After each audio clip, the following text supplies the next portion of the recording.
Assalamualaikum warahmatullahi wabarakatuh. Perkenalkan saya Rosida Efni, NIM 1904006, Fakultas Farmasi Universitas Perintis Indonesia. Pada video kali ini saya akan membahas Q&A pada mata kuliah formulasi sediaan cair dan semi-solid.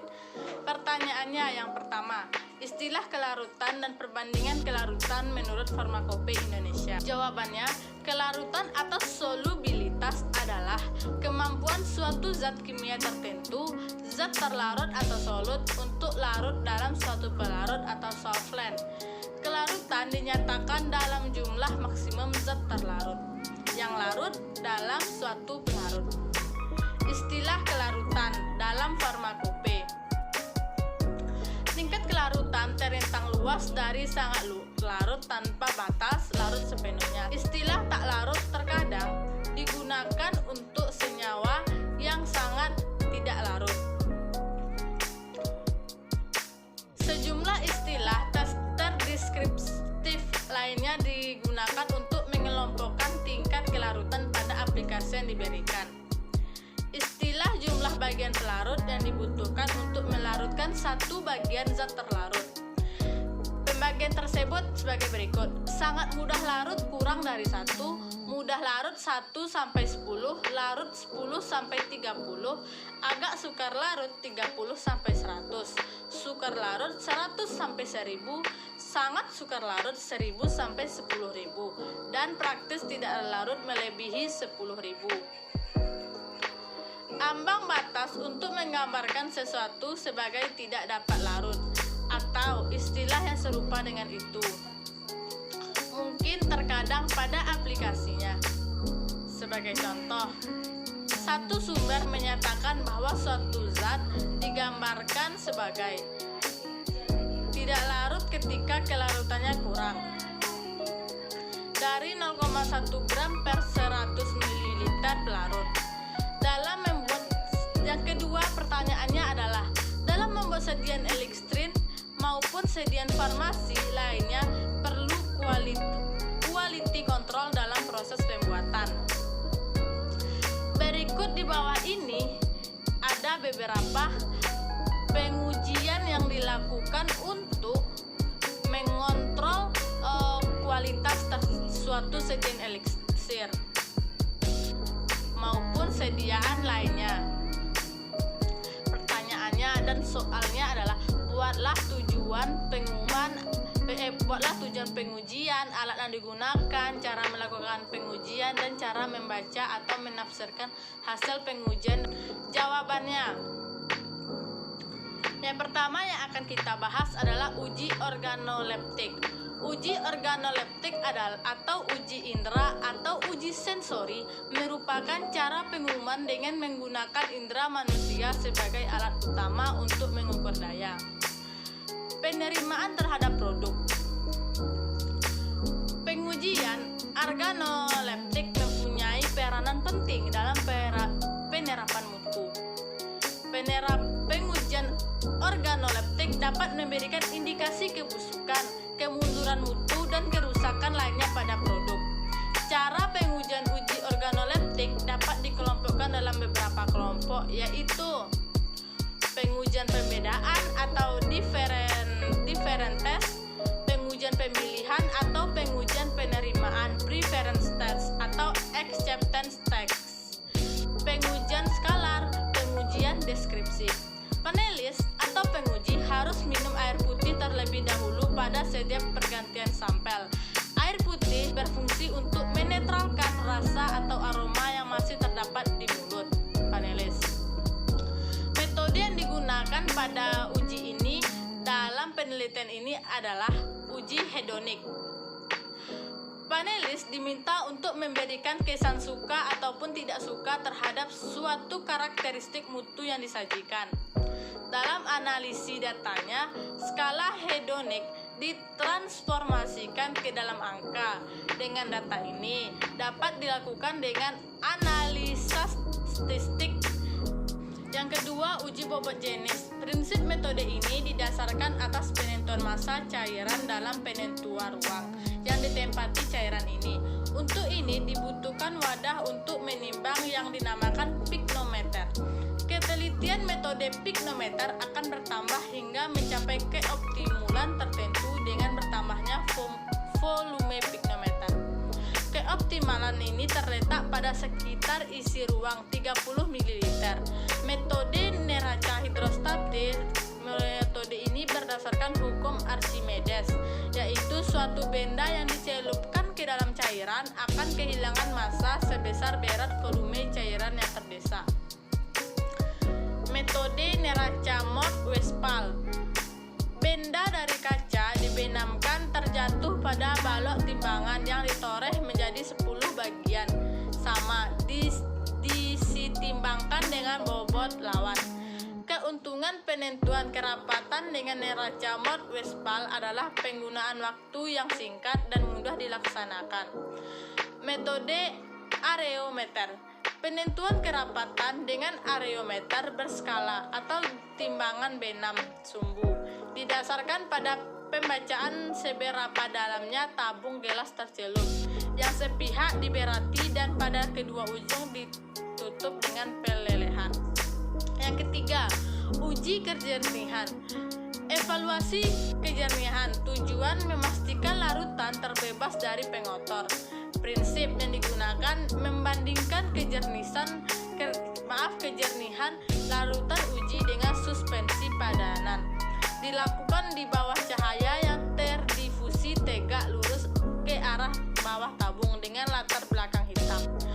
Hasil dari uji ini adalah suatu cairan dikatakan jernih jika kejernihannya sama dengan air atau pelarut yang digunakan bila diamati di bawah kondisi seperti tersebut di atas, atau jika opalesensinya tidak lebih nyata dari suspensi padanan. Persyaratan untuk derajat opalesensi dinyatakan dalam suspensi padanan 1, 2, dan 3. Hal ini dinyatakan dalam Farmakope Indonesia edisi 4, halaman 998. Langkah pengujian. Pengamatan dilakukan di bawah cahaya yang terdifusi tegak lurus ke arah bawah tabung. Penetapan dilakukan dengan menggunakan tabung reaksi atlas dasar diameter 15 mm hingga 25 mm, tidak berwarna, transparan, dan terbuat dari kaca netral. Masukkan ke dalam dua tabung reaksi masing-masing larutan zat uji dan suspensi padanan yang sesuai secukupnya dibuat segar sehingga volume larutan dalam tabung reaksi terisi. Bandingkan kedua isi tabung setelah 5 menit. Pembuatan suspensi padanan dengan latar belakang yang hitam. 4. Kemampuan melarutkan suatu zat di dalam sejumlah pelarut pada suhu tertentu berbeda-beda antara yang satu dengan yang lain. Uji kelarutan merupakan salah satu cara untuk menentukan golongan zat serta karakteristik masing-masing gugus fungsinya.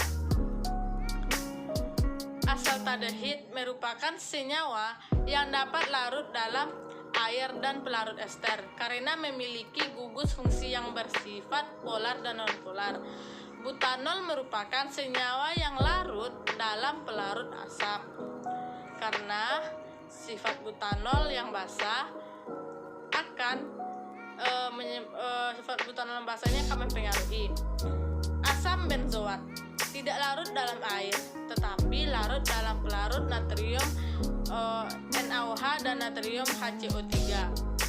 Naftalena tidak larut dalam air NaOH, HCl maupun H2SO4 karena naftalena merupakan turunan dari asam benzoat yang sangat stabil. Anilin tidak larut dalam pelarut air maupun pelarut basah tetapi larut dalam pelarut asam. Itulah dalam beberapa larutan-larutan yang dipakai dalam uji kelarutan. Yang kelima, uji viskositas. Viskositas adalah biasa dikenal dengan penetapan kekentalan. Kekentalan merupakan suatu sifat cairan yang berhubungan erat dengan hambatan untuk mengalir, di mana makin tinggi tingkat kekentalan didefinisikan sebagai gaya yang diperlukan untuk menggerakkan secara berkesinambungan suatu permukaan datar melewati permukaan datar lain. Dalam kondisi tertentu, bila ruang di antara permukaan tersebut diisi dengan cairan yang akan ditentukan kekentalannya. Viskometer adalah alat yang digunakan untuk mengukur viskositas atau penetapan kekentalan suatu larutan. Viskositas sendiri yaitu tahanan aliran fluida atau angin yang merupakan gesekan antara molekul-molekul yang satu dengan molekul lainnya. Uji pH. pH adalah kadar keasaman digunakan untuk menyatakan tingkat keasaman kebebasannya dimiliki oleh suatu bahan. pH meter adalah alat elektronik yang digunakan untuk mengukur pH keasaman atau alkalinat dari cairan, meskipun prob khusus terkadang digunakan untuk mengukur pH zat semi padat. Larutan asam mempunyai pH kurang dari 7. Larutan basa mempunyai pH lebih dari 7, sedangkan larutan netral mempunyai pH 7. Berdasarkan hasil pengamatan, dapat disimpulkan bahwa susu, yogurt, dan sirup bersifat asam, sedangkan air bersifat netral. Faktor-faktor yang mempengaruhi nilai pH yaitu kertas pH yang digunakan, larutan yang digunakan telah bercampur dengan zat lain, gelas kimia yang digunakan kurang steril atau bersih, dan komposisi dalam bahan tersebut. 7. Uji stabilitas. Uji stabilitas merupakan salah satu parameter kualitas yang dilakukan untuk mengetahui kemampuan suatu produk obat untuk bertahan dalam batas spesifikasi yang ditetapkan sepanjang periode penyimpanan dan penggunaan. Suhu dan waktu penyimpanan termasuk faktor yang mempengaruhi stabilitas obat. Tujuan penelitian ini untuk mengetahui ada atau tidaknya penurunan kadar asetosal kesediaan tablet dan tablet salut enterik terhadap pengaruh suhu selama periode waktu tertentu. Yang kedelapan, uji kebocoran. Uji kebocoran bertujuan untuk memeriksa keutuhan kemasan, untuk menjaga sterilisasi volume serta kestabilan kesediaan. Cara pembuatan. Pada pembuatan secara kecil-kecilan, hal ini dapat dilakukan dengan mata, tetapi dalam jumlah yang besar, hal ini tidak mungkin bisa dikerjakan dengan mata. Wadah-wadah takaran tunggal yang masih panas setelah selesai disterilkan dimasukkan ke dalam larutan biru metilena 0,1%.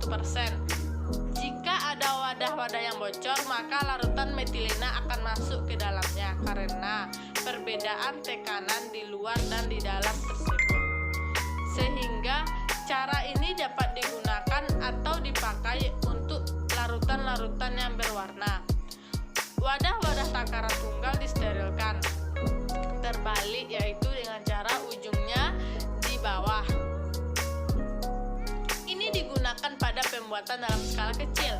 Jika terjadi kebocoran, maka larutan ini akan keluar dari dalam wadah dan wadah menjadi kosong. Wadah-wadah yang tidak dapat disterilkan, kebocorannya harus diperiksa dengan memasukkan wadah-wadah tersebut eksikator yang kemudian divakumkan. Jika terjadi kebocoran, larutan akan diserap keluar. Oleh karena itu, harus dijaga agar jangan sampai larutan yang keluar dihisap kembali jika divakum dihilangkan. Jika ingin lebih memahami dunia farmasi, silahkan bergabung dengan Fakultas Farmasi Universitas Perintis Indonesia. Assalamualaikum warahmatullahi wabarakatuh.